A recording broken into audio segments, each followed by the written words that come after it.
Olá, seja bem-vinda, seja bem-vindo ao Pod Contas, o podcast da Escola Paulista de Contas Públicas vinculada ao Tribunal de Contas do Estado de São Paulo. Eu sou Bibiana Camargo, diretora da escola, e acompanhada do meu amigo Patrick Comparoni, servidor da escola e também chefe da área de conteúdo, tenho o prazer de receber Marco Macella, titular do cargo de assessor de relacionamento institucional do Tribunal de Contas da União e também subsecretário de representação do TCU aqui em São Paulo. O nosso convidado, Bibiana, que é ex-servidor do TCESP, é bacharel em administração com especialização em políticas públicas, em gestão ágil de projetos e em direito público. E hoje vai falar conosco sobre auditoria pública. Marcos, seja muito bem-vindo e obrigado por gravar o nosso podcast. Patrick, Bibiana, eu que agradeço. Para mim, que sou ouvinte assíduo desde os primórdios, lá de 2020, do lançamento, é um privilégio para mim estar aqui numa posição um pouquinho diferente hoje para contribuir com vocês aí com a discussão. É uma alegria receber você aqui, Marco. E você teve uma carreira no setor privado e você encontrou seu propósito na administração pública, atuando hoje no Tribunal de Contas da União.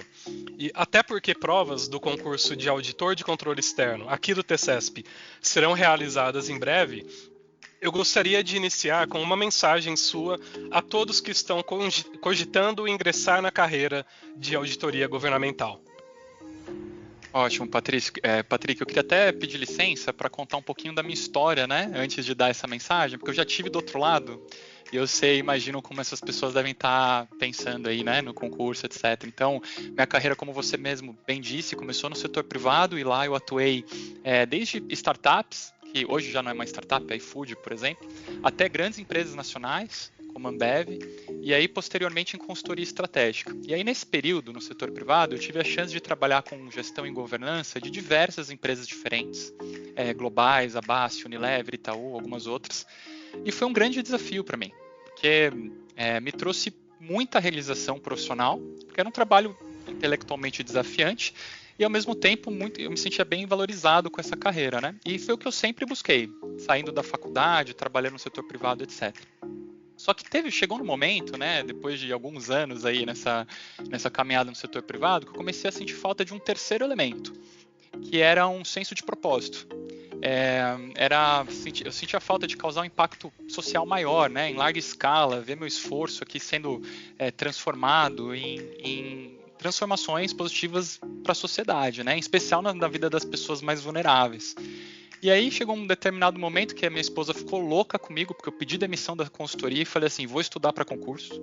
E aí esse foi o concurso do TCE, que na época não tinha esse nome de auditor, ainda era agente de fiscalização, mas agora é o concurso que está aberto aí, né, que você comentou. E depois de um tempo, né, trabalhando no TCE, quase 5 anos, eu fui para o TCU e estou muito feliz lá desde então. Então, posso dizer para os nossos ouvintes que eu encontrei na carreira de auditoria governamental a combinação do que eu buscava. Né? Primeiro, um trabalho altamente desafiador, porque não é fácil você lidar com múltiplos campos do conhecimento, né, de economia, direito, estatística, tecnologia. Pega o edital ali que você vai ver, né, é uma amostra do que tem por vir, então se preparem para quem está estudando. Cada auditoria a gente brinca internamente que é um TCC, então se prepara para estudar, aprender, etc. É uma carreira muito respeitada no setor público brasileiro, o Tribunal de Contas tem um papel pedagógico muito importante, é referência para a administração, então é muito bom trabalhar nos tribunais de contas. Mas acima de tudo, eu encontrei na auditoria uma oportunidade de deixar um legado, né, de contribuir para a melhoria do país, da vida das pessoas, e é isso que hoje me deixa mais feliz no meu trabalho. E é curioso, porque isso aí está refletido na missão dos dois órgãos que eu trabalhei. Tanto no TCESP quanto no TCU, tem um finalzinho ali da missão institucional, que é exercer o controle externo em benefício da sociedade. E esse fim é algo que une todos nós, né, auditores governamentais, resumindo bem assim, a razão do que a gente faz e por que a gente faz. Então, para quem está nos ouvindo aí, está se preparando para o concurso do TCESP, ou considerando ingressar nessa área, eu posso dizer com muita convicção que, primeiro, é uma carreira muito importante para o país. Segundo, você vai aprender muito. E terceiro, você vai ser valorizado por isso. Então, acelere os estudos aí. Eu sei que está na reta final. dá um gás. E se não der no TCESP, faz outro TCU um pouquinho depois, vão vir outros concursos de controle, controle interno, controle externo. Mas se você busca alguns desses fatores que eu comentei aqui no começo, vai valer a pena todo o esforço. Essa é a mensagem que eu queria deixar para os colegas. Uma mensagem importantíssima, Marco. Acho que o servidor público tem que ter esse propósito mesmo de servir ao público, né, como o próprio nome já diz. E aplicando isso para o âmbito institucional, né, a gente vive num momento de descrédito das instituições, constantemente estão sendo, né, enfim, colocado em xeque o papel delas. Então, antes, eu gostaria que você falasse de alguns aspectos da auditoria pública, desse propósito aí para o âmbito institucional. Eu peço que você nos explique por que existe e qual que é o papel hoje para todos os cidadãos da auditoria pública. Perfeito, Bibiana. A auditoria, de uma forma geral, não só a pública, né, começando a introduzir a auditoria como ciência, ela existe porque a sociedade ela sempre precisou de instrumentos para assegurar o que a gente chama de accountability hoje, mas que se reflete como responsabilização, né, prestação de contas por ações de terceiros que foram realizadas. E essa é uma necessidade humana muito antiga. Tá?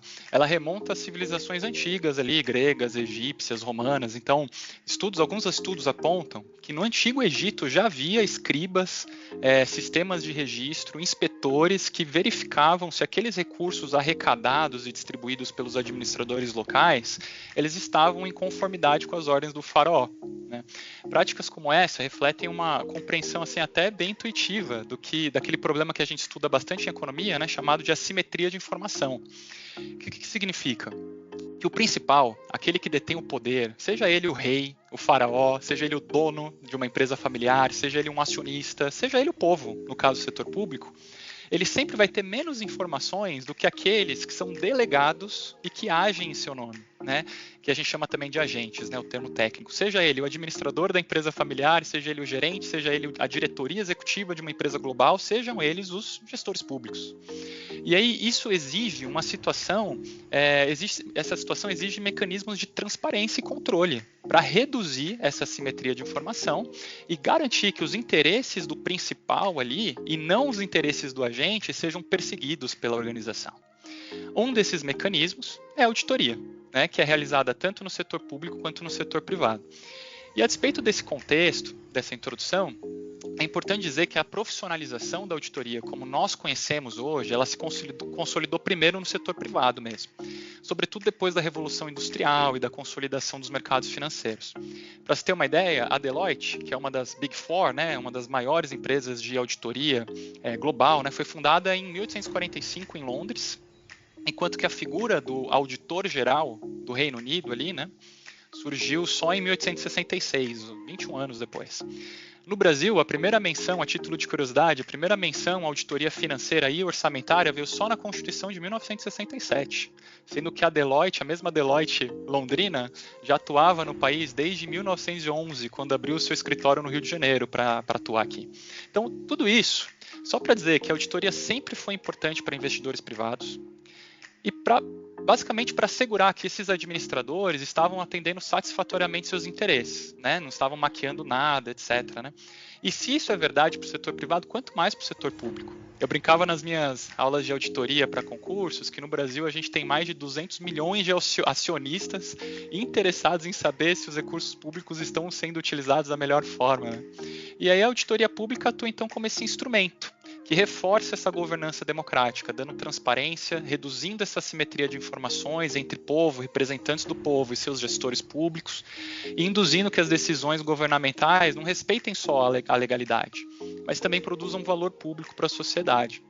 E é nesse sentido que a auditoria é fundamental para os cidadãos, porque ela tem um potencial, né, a gente vai falar um pouquinho sobre isso, imagino, mas ela tem esse potencial de induzir serviços públicos mais efetivos, eficientes e até no limite promover maior confiança da população nas instituições, que é o ponto que você tocou no começo da pergunta, que é importantíssimo para o nosso Estado democrático de direito, né, que a gente vive. Então, é basicamente isso. Marcos, nós podemos considerar uma evolução que a ênfase dos órgãos de controle tenha passado da auditoria de conformidade para a auditoria de resultados, que seguem coexistindo.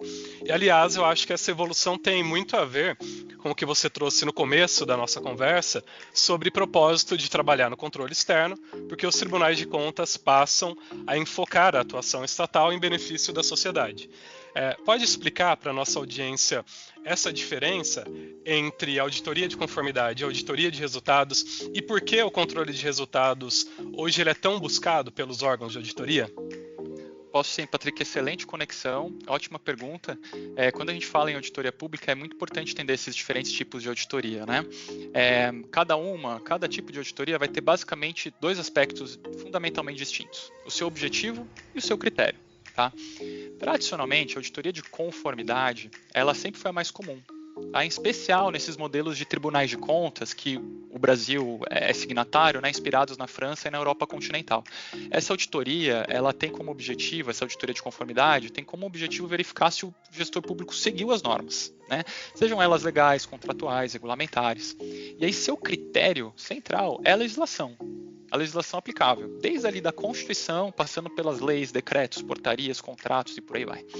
É o que podemos chamar, alguns atores até chamam de auditoria de legalidade, tá? Com o tempo, e aí especialmente a partir da década de 1990, houve uma mudança importante no paradigma da administração pública. E ela passou a valorizar não apenas a conformidade da atuação do gestor, mas os resultados entregues à sociedade. Note, por exemplo, o princípio da eficiência, incluído na nossa Constituição em 1998. E é nesse contexto que cresce a importância da auditoria operacional ou de resultados, né? Também chamada de auditoria de desempenho, otimizações de processos e algumas outras nomenclaturas. Essa modalidade, diferente da auditoria de conformidade, ela tem como objetivo avaliar a efetividade da atuação, a eficiência, a economicidade e vários outros parâmetros de desempenho da atuação governamental. Ou seja, ela vai além da legalidade e questiona, olha, essa política pública aqui, ela está atingindo os resultados que foram propostos? Ela está gerando valor público para a sociedade? E os critérios também são distintos, eles vão além das normas, até podem ser normas, mas eles costumam ser mais abrangentes, porque abrangem também boas práticas, benchmarks internacionais, padrões de desempenho aceitos pelo mercado, além da própria escuta ativa da sociedade, né? Então, é importante comentar nesse contexto que também existe auditoria financeira ao lado dessas auditorias, que também vai ter um objetivo específico e um critério específico, e que aqui no Brasil essas modalidades se complementam, né? Essas três modalidades têm o seu papel específico no sistema de controle e elas são importantes. Segundo a Intosai, que é a Organização Internacional das Entidades Fiscalizadoras Superiores, para quem a gente acompanha aqui, é a organização que junta todos os tribunais e auditorias gerais ao redor do mundo. Em um portfólio ideal, busca-se um equilíbrio desses diferentes tipos de modalidade de auditoria. No caso do TCU, por exemplo, eu acabei de puxar aqui antes de falar com vocês, no último semestre a gente teve metade das nossas auditorias eram operacionais, essas que estão vigentes, um quarto são auditorias de conformidade e um quarto de auditorias financeiras, mas muito puxadas também pela auditoria que a gente está fazendo na ONU, né, no Board de Auditores. E o que mostra um certo equilíbrio entre legalidade, resultados e credibilidade das contas públicas, né? Essa evolução que você comentou, Patrick, também reflete o reconhecimento que num Estado democrático como o nosso, com cada vez maiores expectativas da população, os cidadãos eles querem mais do que saber só se um gasto foi irregular, né? Eles querem saber se aquele gasto valeu a pena para eles. E aí um exemplo bem típico que ilustra bem esse ponto e que foi bem recente foi o caso do show da Lady Gaga no Rio de Janeiro. Sem julgamento de mérito aqui, mas a prefeitura e o governo eles patrocinaram parcialmente esse show com recursos públicos, né? O que gerou um certo debate público. Não foi sobre a conformidade legal desse patrocínio, mas que foi sobre sua eficácia, sobre o retorno dessa política cultural para a comunidade local, pelo desenvolvimento econômico, sua eficiência e seus benefícios para a sociedade. Então veja aqui um exemplo, né, do quanto que a sociedade está buscando, tem essa expectativa de resultados por parte do poder público. E é importante também dizer que essa evolução, embora seja desejável, ainda é incipiente em diversas partes do mundo. Um estudo feito pelo Banco Mundial, bem recente, de 2021, citou que apenas 50% dessas entidades fiscalizadoras superiores no mundo realizam os três tipos de auditoria, tá? A auditoria de resultados, especificamente, é ainda menos comum, porque exige um elevado grau de independência, capacidade técnica, recursos operacionais e institucionais, fatores que estão em amadurecimento, né, em boas partes do país, de países, né? E é um sinal de que o Brasil está bem avançado nesse aspecto também, porque diversos tribunais de contas hoje, em todos os níveis federados, realizam auditorias operacionais, financeiras também, ainda que não nessa proporção que eu comentei no início. Marco, a gente falou aqui também sobre a auditoria pública ser essencial para o cidadão, né? E a participação da população no controle externo, ela pode ocorrer de diversas formas. E é um elemento fundamental para a transparência e eficácia da gestão pública, elementos que você mencionou. Quando falamos de controle externo, a gente está falando de supervisão de órgãos independentes, como os tribunais de contas que a gente atua. Mas também o papel do cidadão em garantir que essas auditorias e fiscalizações sejam feitas de forma responsável, que os resultados cheguem, né? Então, acho que você mencionou ali a missão dos órgãos sempre ter o benefício da sociedade. Então, eu gostaria que você comentasse esse papel do controle social e como o cidadão pode participar do controle externo. Muito obrigado por essa introdução, Bibiana, porque esse é um tema muito caro para mim. É o tema que eu tenho trabalhado desde o início do ano e, assim, pessoalmente me agrada muito. E, de fato, a população pode participar do controle externo de diversas formas e todas elas são fundamentais para fortalecer a legitimidade e o impacto dos trabalhos das instituições de controle. Eu vou usar um modelo da OCDE aqui, que ela explica um pouco sobre o engajamento da participação dos cidadãos na administração pública. Aqui eu vou fazer um paralelo com o controle externo, mas vai ajudar a gente a entender. Ela separa em 3 níveis progressivos de engajamento e de participação social. O primeiro nível, que é o nível mais comum, é o nível informativo. Nesse nível é quando o cidadão tem acesso às informações públicas produzidas pelos órgãos, como os relatórios de auditoria que você mencionou, os painéis interativos, o TCESP tem vários painéis interativos, né, que mostram importantes informações para a população de obras, por exemplo, consultas públicas, seminários, né, produzidos abertos ao público pelos tribunais de contas ao fim de uma realização de uma auditoria, por exemplo, para divulgar os trabalhos. O que é crucial aqui nesse nível é a transparência. A transparência é a base desse nível. Espera-se, né, que quando o cidadão recebe esses dados, essas informações, que ele está empoderado para exercer seu controle social, né, para cobrar seus representantes, para aperfeiçoar, no mínimo aperfeiçoar seu voto para a próxima eleição, né? E aí, a partir desse nível mais básico, a gente vai para um outro, que é o nível consultivo. E esse nível já é bidirecional, veja, já há uma troca de informações entre o setor público e os cidadãos. Quando o cidadão, ele, por exemplo, opina por meio de ouvidorias, por meio de audiências e consultas públicas, aqui a gente está num nível consultivo. Diversos tribunais de contas hoje têm aplicativos, por exemplo, que você pode mandar uma manifestação, uma denúncia. Em geral, o processo dentro desses tribunais de contas é que uma unidade técnica vai pegar aquilo ali, ver se tem materialidade, analisar esses indícios e pode até gerar uma representação, um processo de controle externo, né? No TCU já tiveram vários processos de controle externo que recuperaram bilhões para os cofres públicos, que iniciaram a partir de denúncias dos cidadãos. Então, veja, nesse nível consultivo, espera-se o cidadão opina e ele contribui efetivamente, diferente daquele nível informativo. E aí, por fim, a gente tem um terceiro nível de engajamento, que a OCDE vai chamar de engajamento ativo. Nesse nível do engajamento ativo, o cidadão ele participa diretamente da atividade daquele órgão, né? E quando a gente pensa do ponto de vista da gestão, a gente tem alguns exemplos. Por exemplo, o orçamento participativo, né? Algumas prefeituras implementaram com sucesso, o cidadão vai lá, participa da elaboração do orçamento, etc. Quando a gente vai para a perspectiva do controle externo, a gente tem poucos exemplos aqui no país. Mas eu vou trazer alguns exemplos lá de fora para exemplificar e depois eu caio nos exemplos nacionais aqui, né, desse engajamento ativo. E são exemplos bem inspiradores, né, que acontecem em boa parte dos países envolvidos. No Peru, por exemplo, a controladoria de lá criou um programa que chama Monitores Cidadãos do Controle. Basicamente a controladoria ela capacita voluntários que têm o interesse em acompanhar obras públicas em loco. E aí esses cidadãos eles atuam como se fossem olhos da comunidade, relatando aqueles problemas diretamente para a controladoria. Né? Eles capacitaram mais de 23 mil voluntários nesse programa do Peru. Na Filipinas ocorre um negócio parecido, mas num nível até mais ousado, tá? Porque lá na auditoria das Filipinas, o órgão ele faz a capacitação com os cidadãos, faz um processo seletivo, mas os cidadãos participam ativamente das auditorias, integrando a equipe dos auditores, obviamente não fazendo todas as atividades, fazendo atividades específicas, mas participando desde o início da auditoria, né? O Tribunal de Contas holandês faz isso de uma outra forma.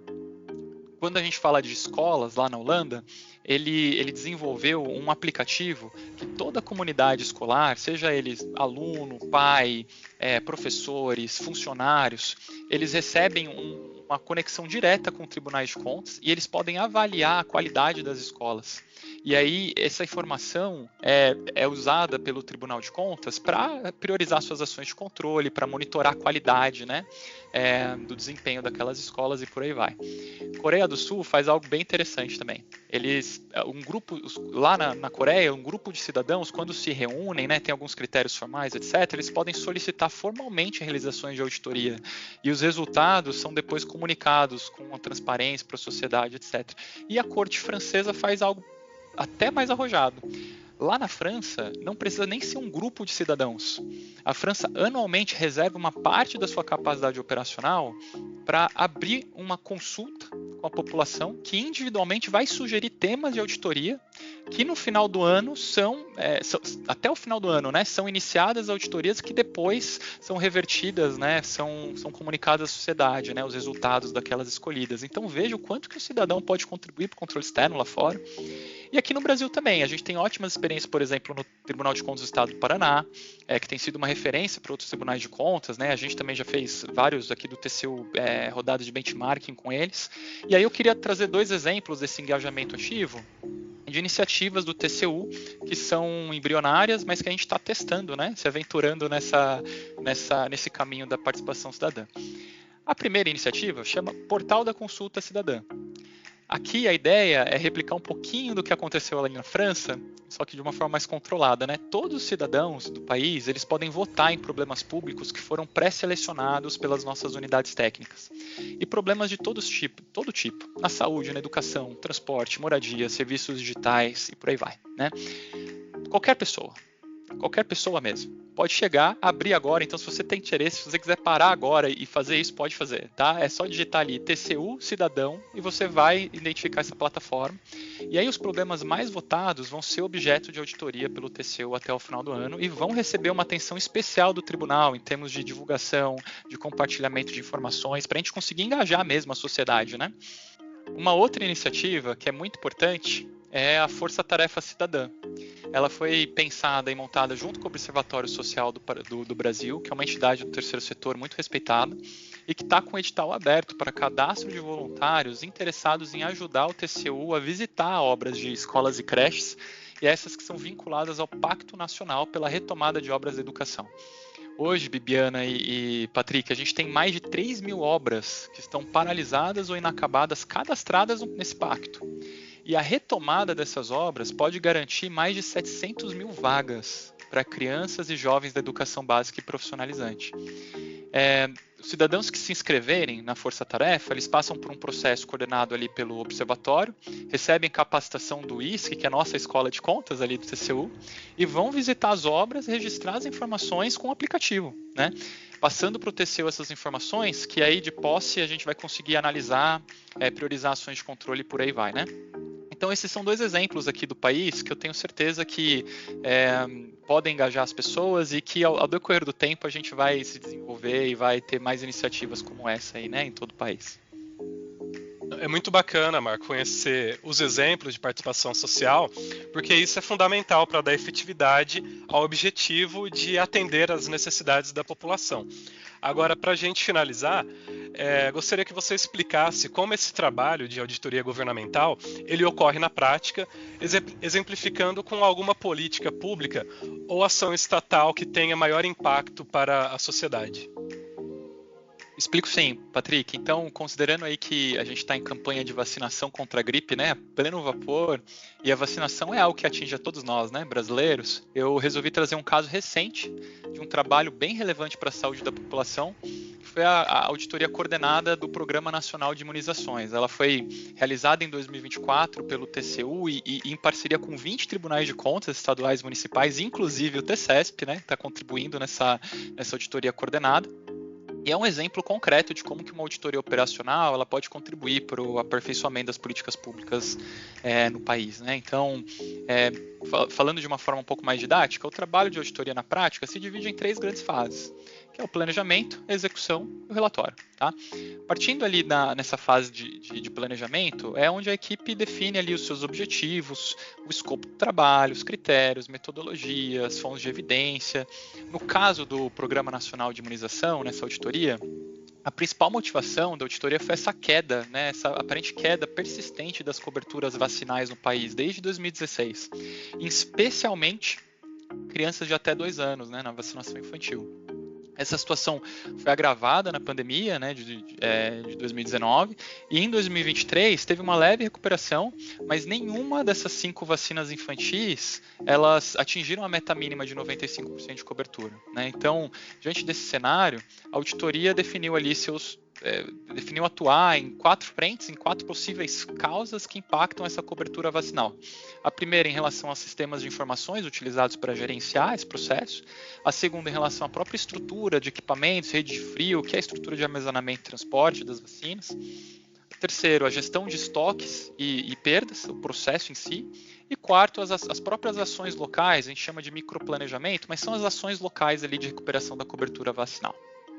E esse foi o planejamento. Partindo para a execução, é onde os auditores antigamente iam para o campo, né? Mas hoje não tem mais isso. Dá para se fazer remotamente. Mas onde tem a execução dos procedimentos planejados ali no planejamento e onde a equipe de auditoria vai coletar as evidências por meio dos procedimentos de auditoria, né? No caso da auditoria no PNI, os auditores, em todo o Brasil, né, todos os tribunais de contas, foram inspecionados 222 salas de vacinação, mais de 100 centrais de armazenamento, em mais de 100 municípios diferentes. Foram entrevistados mais de 200 profissionais da rede de vacinação, além de uma pesquisa eletrônica com 2.300 coordenadores municipais. Né? A equipe de auditoria também extraiu dados de 5 sistemas federais, milhões de registros para analisar, e aí fez tudo isso com inteligência artificial, estatística, etc. Porque foi um desafio, por exemplo, sintetizar 67 relatórios parciais produzidos por diferentes tribunais de contas, né, para conseguir agregar esse trabalho. E aí depois de acabado todo esse processo intenso de coleta, transformação e análise de informações, a gente chega no que a gente chama de achado na auditoria, né, de vários achados. Esses achados nada mais são do que divergências encontradas numa situação em fase de algum critério, né? A gente já explicou o critério lá no comecinho ali do podcast. Então, eles são sistematizados, esses achados, e são comunicados na fase de relatório, junto com as recomendações de melhoria, né, que foram identificadas. E aí, já partindo para a fase de relatório, eu vou relatar alguns achados importantes relevantes aqui para vocês, desse trabalho, mas só para exemplificar. Então, o primeiro foi essa confirmação, né, de que houve uma queda na cobertura vacinal, que nenhuma das vacinas atingiu essa meta de 95% de cobertura em 2023, e inclusive 3 delas estavam abaixo do nível pré-pandemia, né, o que é um cenário muito preocupante para a saúde da população. O segundo grande achado foi a perda de 30,5 milhões de doses de vacina em 2023. Isso aqui representa um prejuízo estimado de mais de 400 milhões de reais. Só para o ouvinte ter noção do quanto que é isso aqui, é basicamente 14% do orçamento liquidado de vacinas do Ministério da Saúde nesse mesmo ano. Então veja, é um número muito expressivo, né? 14%. Um outro achado muito relevante da auditoria foi o uso de geladeiras domésticas para fazer a conservação das vacinas, a ausência de contratos de manutenção preventiva das câmaras, um baixo uso dos sistemas oficiais de gerenciamento. Menos de 20% das salas utilizavam o sistema recomendado pelo Ministério. Né? Muitos controlavam ou em sistema próprio esse gerenciamento de vacinas, ou uma planilha no paralelo, ou mesmo até não controlavam. Né? E o último achado ali que eu queria comentar com vocês é sobre as ações extramuros, né, que foram quase inexistentes. Ações extramuros é quando a vacinação é aplicada fora da unidade de saúde, né? E só 0,16% dessas vacinas foram aplicadas fora da unidade. E é considerado um número bem baixo, porque principalmente pensando na população mais vulnerável, que não tem condição de se deslocar para receber a vacina, né? É muito importante alavancar essa estratégia de ações de vacinação em domicílio ou ambientes escolares e por aí vai. Então, vejam só, né, como que é fundamental o papel da auditoria governamental. Não só em investigar e descobrir essas oportunidades de melhoria que eu estou comentando aqui, mas deixá-las transparentes para a sociedade, né, para todos os atores governamentais envolvidos. A gente sabe que ser um gestor público no país é um desafio, né? E essa operação específica de vacinação é extremamente complexa, envolve 3 níveis federados, desafios gigantes, desafios logísticos, mas a gente acredita que com informação de qualidade, maior transparência e principalmente a contribuição de todos os envolvidos naquela política pública, a gente pode melhorar os serviços para a população, né? Então, diante disso aqui, de tudo isso aqui que eu falei no relatório aqui dos achados, o TCU e os demais tribunais de contas recomendaram diversas melhorias nesses processos, que abrangem desde a gestão dos sistemas, passam pela otimização dos processos de gerenciamento de estoque, de armazenamento, por aí vai. Tudo isso visando aumentar essa cobertura vacinal e o fortalecimento da imunização no país, né? Então, de novo, fazendo uma propaganda aqui, se você quiser saber mais dessa auditoria realizada por todos os tribunais de contas, pode digitar aí PNI Auditoria Coordenada, e essa é uma auditoria bem interessante, porque todas as informações da auditoria estão disponíveis, papéis de trabalho, questionários, dados. Então, se você é do setor da saúde e quiser conhecer um pouquinho mais, aprofundar esse conhecimento, vai lá e você vai ver todos os relatórios ali que os tribunais de contas fizeram. Marcos, só temos a agradecer pela sua participação aqui no podcast, parabenizá-lo pelo seu trabalho no TCU. Eu fico muito feliz que você tenha encontrado esse propósito na administração pública, porque você fala com muita paixão assim, de todos os projetos que você toca, isso é visível. Acho que nas entregas que você faz a gente consegue perceber isso também. É uma pena que a gente tenha se encontrado profissionalmente só nessa saída aqui do TCE, mas isso não significa que a gente não possa trabalhar junto, em conjunto. As nossas instituições sempre trabalham nessa rede, né, de controle externo, então tenho certeza que a gente vai ter muitas oportunidades de trabalhar em projetos aí de interesse do controle externo e da sociedade. Desejar muito sucesso na sua trajetória profissional, estamos aqui sempre às ordens e agradecer a sua participação. Muito obrigada. Eu que agradeço, Bibiana, é um privilégio voltar à casa em que fui formado e que conhecia a administração pública, e é louvável o trabalho de vocês. Essa iniciativa do Pod Contas é algo que para mim é muito valioso. Essa atuação pedagógica do tribunal é muito importante para a nossa sociedade, então queria agradecer o convite e agradecer também o Patrick e todos os responsáveis por essa iniciativa. Obrigado, Marco, e aos nossos ouvintes, porque continuem assistindo aqui o Pod Contas, sempre com temas de interesse da administração pública, e até a próxima.